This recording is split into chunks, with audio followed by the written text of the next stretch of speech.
the Las Vegas Raiders may have just found a superstar. After just one season in the NFL, Brock Bowers is already being recognized as the #1 tight end in the league. Yes, you heard that right. 1 year in, and he's already standing at the top. That's not just hype. That's respect from coaches, scouts, and NFL executives. And here's something fun to think about. If you had to carve out a Mount Rushmore of the greatest Raiders of all time, who would make your list? With so many legends in silver and black, choosing just 4 is no easy task. Before we dive deeper into this breaking Raiders news, make sure to subscribe to the channel, smash that like button, and hit the bell icon so you never miss an update. We bring you real Raiders content every single day, straight from Raider Nation to you. Now, let's get back to the headline. So how did Brock Bowers climb to the top so fast? ESPN's Jeremy Fowler released a fresh list ranking the top 10 tight ends in the league. But this wasn't based on fan votes or social media buzz. He spoke directly to NFL insiders, coaches, team executives, and scouts. The people who study game film every single day, and when they looked at the tight end position, Bowers came out on top. His highest ranking was #1, and the lowest was #7, which is still incredible considering it's only his second year. He wasn't even eligible for the list last season. Now he's leading it. The Raiders knew what they were doing when they drafted Bowers. He's not just athletic. He's smart, explosive, and fearless on the field. And the NFL is already taking notice. And here's the exciting part. There are only 8 more Sundays until the Raiders kick off their 2025 season against Mike Vrabel's Patriots in New England. That means Raider football is almost back, and it's coming fast. Stay locked in, Raider Nation, because with Bowers leading the charge, the silver and black might be ready to shock the league. Brock Bowers has done something no rookie in the NFL has ever done before. Not Joe Burrow, not Justin Jefferson, not even Sauce Gardner. After just one season, Brock Bowers is already ranked as the #1 tight end in the entire NFL. That's not a guess. It's based on votes from real NFL coaches, executives, and scouts, and more than half of them gave Bowers their first-place vote. That's dominance. Now here's the crazy part. Bowers was one of the highest-rated players in the 2024 draft, but because he played tight end and the draft was stacked with quarterbacks, he slipped to the 13th overall pick. That mistake by other teams turned out to be a massive win for the Las Vegas Raiders. Credit goes to Raiders GM Tom Telesco. Some critics called drafting Bowers a luxury pick since the team had already taken Michael Mayer the year before. But Telesco trusted his gut, and now it's clear Bowers was the right call. Even more impressive, he put up historic numbers in his rookie season, despite shaky quarterback play. Whether it was Gardner Minshew, Aidan O'Connell, or Desmond Ridder throwing the ball, Bowers still made plays. Honestly, it looked like he could have caught a 100-yard game even if a fan was tossing him the football. He was that good. Now, heading into year 2, expectations are even higher. But here's the twist, his stats might not be as flashy this season. Why? Because the Raiders' offense is improving overall. For starters, the team now has Geno Smith under center, a major upgrade at quarterback. They also drafted Ashton, Jeanty, a powerful and explosive running back who's expected to do a lot of the heavy lifting this season. With a stronger run game, defenses will be forced to focus on stopping Jeanty, which means more one-on-one opportunities for Bowers. The offensive line still has work to do, but the pieces are falling into place. This offense is about to become more balanced, and that means Bowers can become even more dangerous, even if his numbers don't skyrocket. For now, though, let's celebrate this moment. Bowers is already ranked above George Kittle, Sam Laporta, Trey McBride, and even Travis Kelce. He's the best tight end in the game, and he's wearing silver and black. But Bowers isn't the only rookie making headlines. This week, the Raiders rookie class reports to training camp. Veterans will arrive on July 22nd, but the young guys show up this Thursday, July 17th. The spotlight is now shifting to another exciting name, Ashton Jeanty. After drafting the best tight end last year, the Raiders believe they've landed the best running back this time around. If Jeanty lives up to the hype, this offense could become a nightmare for defenses. There's one hiccup though. Second-round pick Jack Beck, the wide receiver out of TCU, still hasn't signed his contract. And he's not alone. Over 30 other second-rounders across the league are also unsigned. It's a problem that's dragging out longer than expected. Back in June, former NFL agent and contract expert Joel Corey explained on a radio interview what's causing the holdup. Now it's mid-July, and Beck still isn't locked in. Will he show up to camp on time? That remains to be seen. What's clear is this: the Raiders' youth movement is strong. If Bowers and Jeanty both live up to their billing, and the team can get Beck signed quickly, this group could be the foundation for a new era in Las Vegas. The Raiders' second-round pick, Jack Beck, is still not under contract, and there's a very specific reason why. Across the league, several second-round picks are stuck in the same situation. And surprisingly, the New Orleans Saints are part of the reason. Their quarterback, Tyler Shaw, taken earlier in the second round, is trying to land a fully guaranteed contract, something that's extremely rare for players outside the first round. Now here's where it affects the Raiders. If Shaw gets his wish, it will raise the bar for every second rounder behind him, including Jack Beck. Agents are watching closely. If Shaw secures that fully guaranteed deal, they'll use it as leverage to push for better terms for their own players, especially more guaranteed money in the third and fourth years of the rookie contract. So, until Shaw's deal is finalized, the whole second round feels like it's stuck in a traffic jam, and Beck is caught right in the middle of it. Last year, only one second-round pick received significant guarantees past the second year. Now, with more players trying to break that mold, contract talks have hit a wall. For Jack Beck and the Raiders, the big question now is simple. Will he report to camp on time this Thursday, July 17th, or will he stay away until a deal is done? There's always the possibility he signs a temporary injury protection contract just to participate without risking his health. But that's risky, and not every player is comfortable doing that. The safer option would be waiting it out, but that means missing valuable reps. And make no mistake, the Raiders need him on the field. Beck is expected to be a key part of this rookie class, and delaying his progress hurts both him and the team. With the veterans set to arrive at camp on the 22nd, the clock is ticking. At this point, it's a waiting game. The front office is working behind the scenes, hoping a deal can be struck in time. But as long as this league-wide standoff continues, there's uncertainty. If the Raiders want to take a major leap this season, they'll need every weapon ready to go, and that includes Jack Beck. Building a Mount Rushmore for the Las Vegas Raiders is one of the hardest assignments you can get. Not because there aren't enough legends, but because there are too many. 4 spots. That's all. Just 4 names to represent one of the richest histories in football. When the NFL asked every team to submit their version, there wasn't much time to think. It was sudden, pick your 4 and send them in. And just like that, decisions had to be made without bringing it to Raider Nation first for discussion. No coaches, no owners, just players. And that's where it got tough. Because let's be honest, how can you talk about the Raiders without mentioning Al Davis or John Madden? You can't. They are the DNA of this franchise. But for this list, they were ruled out. So it had to be players only. That forced me to think deeply, not just about personal favorites or players I watched growing up, but the ones who shaped the soul of the Raiders. Here's who made my list. Jim Otto, Mr. Raider. You can't build a Raiders Mount Rushmore without Jim Otto. The man was toughness personified. He gave everything to the game, and then gave more to the silver and black. I never saw him play live, but I saw him often in the Raiders locker room. He was the Raiders, both on the field and off it, a true legend who wore the SR0 with pride and pain. Tim Brown, the ultimate Raider wideout. Now this is someone I did get to watch from start to finish. Tim Brown defined what it meant to be reliable, classy, and explosive, all in one package. The man never backed down, even when the team was going through tough years. Timmy was the bright light, the go-to, the playmaker, and arguably the greatest wide receiver in franchise history. Ken the Snake Stabler, the comeback king, clutch, cool, deadly when it mattered most. Even though I never watched Ken Stabler live, his legend echoes through every generation of Raider fans.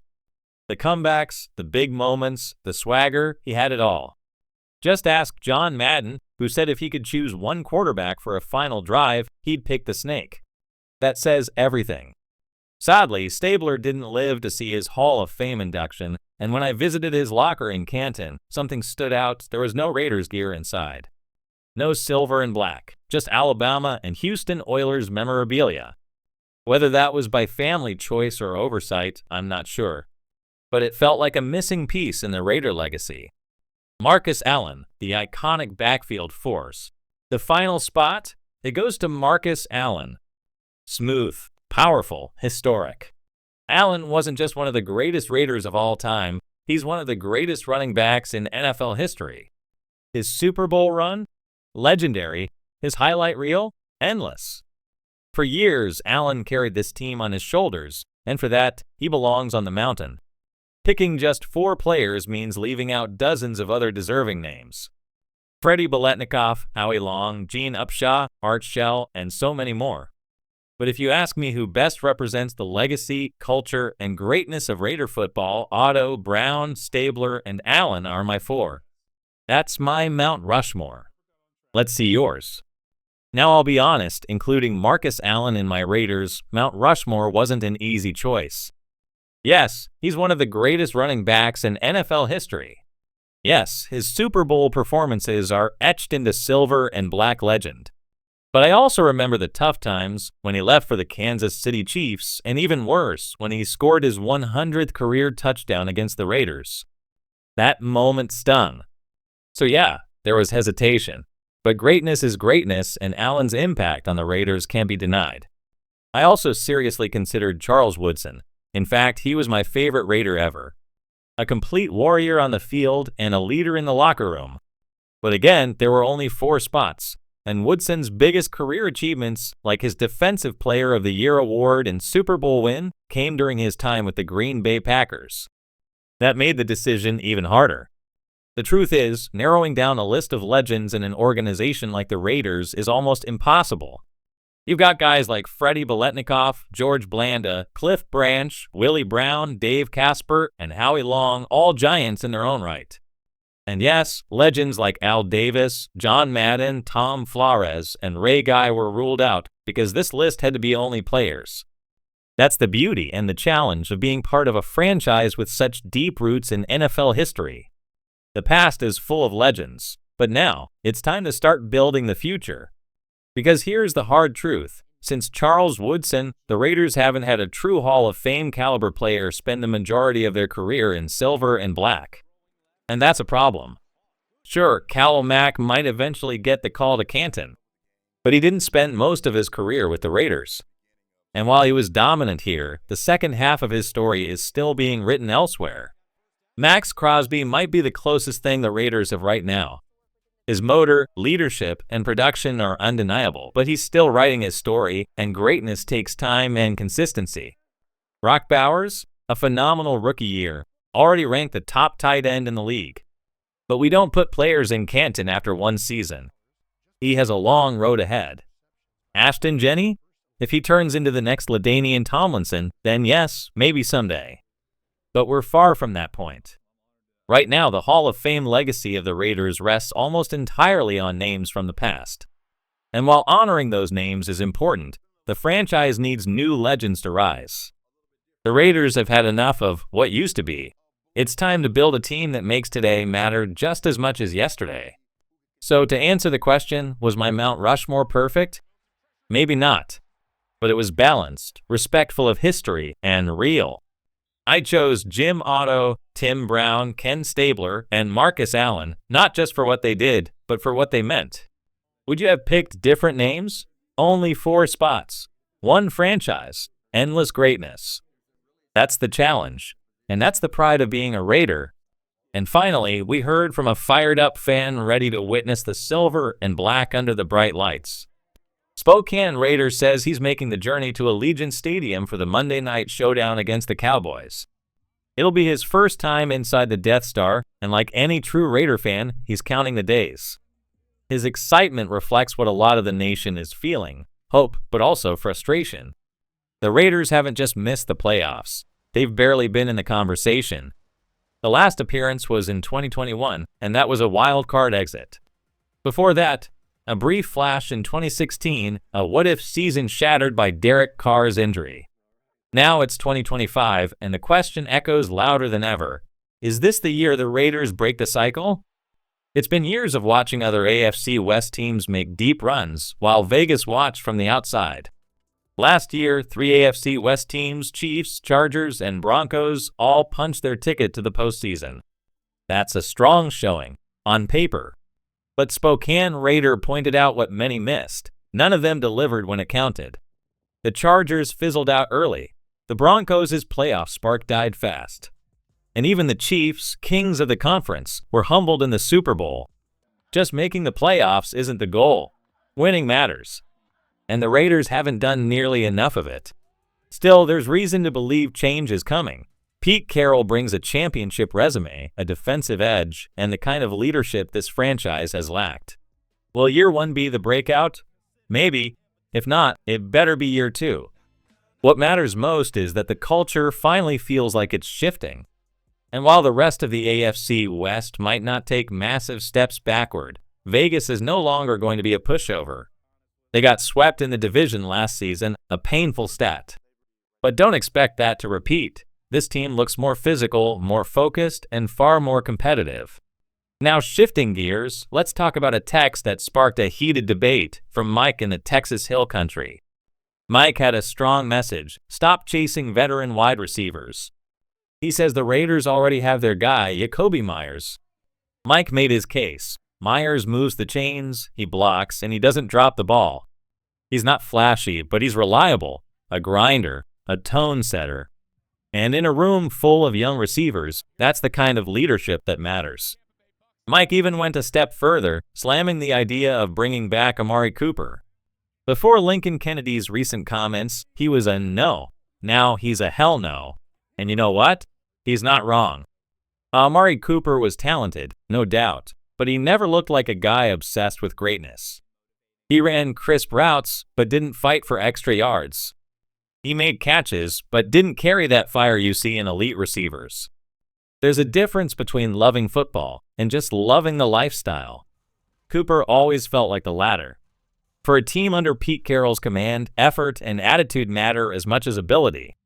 That's the culture shift the Raiders are chasing, and that's why players like Meyers may matter more than people realize. Now to something that really lit up the Raider Nation, a call from Henzo in the DMV responding to that head-scratching ESPN article by Seth Walder. You know, the one slamming the Raiders for drafting Ashton Jeanty at number 6 overall. Henzo didn't just share his opinion, he came with facts. According to the Pro Football Hall of Fame, there are 32 running backs enshrined in Canton. Want to guess how many were drafted in the first round? 24. That's 75%. So when the Raiders grabbed Jeanty, a player with elite burst, vision, and balance, they weren't being foolish. They were taking a calculated risk on a position that still holds weight if the talent is special. Henzo made it clear, if Jeanty is a generational back, like many believe he could be, then the pick will be justified. Numbers don't lie. Hall of Fame backs are usually taken early. So why the hate from ESPN? Analytics can sometimes miss what eyes and instincts pick up. Jeanty isn't just another running back, he's a weapon. And if he lives up to his potential, the Raiders will have landed one of the most important pieces of their rebuild. Let's start with a powerful thought from Henzo, who wrapped up his call with a phrase that Raider Nation knows by heart. Just win, baby. But before signing off, he made one more critical point, and it's something every fan should consider. Critics like ESPN's Seth Walder questioned the Raiders for drafting Ashton Jeanty at number 6, not because of the player, but because of the position. Walder, deeply rooted in analytics, falls in the never pay running backs camp. From that view, Jeanty's contract simply doesn't match positional value. But here's the thing, when you look at who was available at that moment in the draft when the Raiders were on the clock, who else would you have picked? There wasn't a can't-miss quarterback. No generational edge rusher. No elite lockdown corner sitting there. Just Ashton Jeanty, a violent, dynamic runner who fits the new offense like a glove. The draft is always a gamble, but this one felt right. Jeanty isn't just a back, he's an identity piece, and the Raiders didn't hesitate. Looking back, no one they passed on feels like the obvious wrong choice. Maybe things will change when these rookies hit the field. Maybe someone taken after Jeanty will blow up, but right now, the pick holds up. Then came a bold message from Jack Yates out of Idaho, who lit the fire with confidence. 12-5, let's go. And in Pete we trust, he says. Now that kind of optimism, you've got to respect it. Truth is, this team does look stronger than it has in years. On paper, you see talent, toughness, and direction. But of course, paper doesn't win games. Injuries, chemistry, execution, all those things still matter. Will Christian Wilkins be ready for camp? Will Chip Kelly's offense click quickly with a young roster? Will Jeanty explode the way fans expect? Still, from top to bottom, it's a squad with energy. Pete Carroll's leadership has already reshaped the tone. General Manager John Spytek, even in his first year, looks like a man with a plan. It's early, but you can feel it. Something is changing in Vegas. Now let's get into a call from Raider Nolan in the 801, who built off Friday's episode and dove deep into the real glue of this team, offensive chemistry. Nolan laid it out plain. It's not just about quarterback and coach. It's about a full connection. From the O-line to the tight ends, from the receivers to the backfield, everything has to click if the Raiders want to sniff double-digit wins. He called it a love octagon, and yeah, that's a weird way to put it, but it's spot on. Because football is a rhythm sport, and if the timing between the quarterback and his weapons is off by even a second, it all breaks down. That's where Brendan Carroll steps in, Pete's son, but more importantly, the offensive coordinator expected to orchestrate this symphony. Nolan did the homework. Carroll has a resume that commands respect. Multiple national championships, top-tier rushing offenses in Seattle, and a major role in Arizona's 10-win season just last year. This guy didn't get here on his last name. He earned it. And look, you see his photo, and Nolan was right. He looks like he's ready to throw on pads himself and block somebody. There's fire in his eyes, and Raider Nation should be excited to see how he molds this offense. The truth is, this team has the pieces, but like Nolan said, it's about everything meshing at once. A cohesive unit, not just individual talents. When Raider Nolan joked about putting $25,000 down on the Raiders, it gave everyone a good laugh, but behind the humor was a truth every fan knows. This team means something deep. It's pride, passion, and pure commitment. Whether you're betting your wallet or your emotions, Raider Nation never bets halfway. But let's get serious. If the Raiders want to be more than a punchline or a maybe team, there's one place where everything starts: the offensive line. You can have playmakers. You can have breakout stars. But if the line in front can't hold the line, none of it matters. That's where Brendan Carroll steps in. When he speaks, he doesn't sound like someone just trying to fill a role. He sounds like a guy built for the job. When the coaching staff met with media, his tone, his focus, his command, all of it screamed ready for war. He's not just Pete Carroll's son. He's a proven offensive mind, and now he's charged with building the kind of front five that can carry a franchise. And it's not just him. Top to bottom, it feels like this Raiders operation is finally clicking. From the front office structure to the coaching layers to young leadership on the field, this team is showing signs of real alignment. Not hype, not hope, structure. That's been missing for too long in Las Vegas. Of course, talk is cheap, and the real test begins July 22nd when the Raiders hit the field for training camp. That's when we'll start to see what this team really is. And speaking of players to watch, Brock Bowers. If you thought Bowers was just a tight end, think again. Over the weekend, the Raiders hosted their annual Battle for Vegas softball event, and Bowers stole the show. Walk-off grand slam, multiple homers, a true statement that this guy doesn't just dominate in pads, he dominates anywhere you put him. That's the kind of athletic freak the Raiders haven't had in years. And let's be honest, he already has a case as the best tight end in the league. And he hasn't even played an NFL snap yet. That's how highly people around the league are talking about him. Power, poise, instincts, he's different. And behind him, there's still so much to figure out. From the depth in the wide receiver room to the backup QB battle behind Geno Smith, there are real questions that'll shape how far this team can go in 2025. But one thing's for sure, this team doesn't feel like the disjointed mess of past years. There's belief, there's purpose, and if this offensive unit, especially that line, can come together, this squad is going to shock a lot of people. Until then, Raider Nation, stay locked in, stay loud, and as always, just win, baby.